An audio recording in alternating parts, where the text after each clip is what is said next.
Þorsteinn, mjög svona súrsætt jafntefli í dag. Þið komist 3-0 yfir, lituð ágætlega út, bara mjög vel út, missið þetta svo niður í 4-3 en náðuð að jafna aftur. Já, við erum konur hérna eftir 20-30 mínútur bara í draumastöðu, konum 3-0 yfir og þá gerðist bara eitthvað að þeir komast inn í leikinn og ég bara heppnir að fara með 1 stig hérna í dag. Hvað svona telur þú að við farið úrskeiðis þannig í stöðunni 3-0? Það er erfitt að segja, ég heldum við bara orðnir of cocky og heldum bara að við erum búinir að vinna leikinn en svo aldeilis ekki, þeir komast í 4-3 og við vorum bara heppnir að skora þetta 4. mark okkar.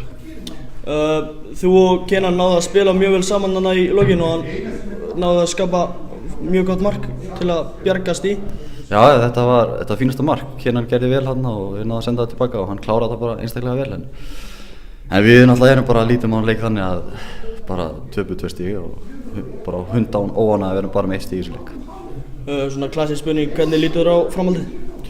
Bara hörkubarátta, IBVF vann í dag, Fjölnir þá jafnir okkur þannig að þetta bara held ég að verði barátta fram í síðasta leik.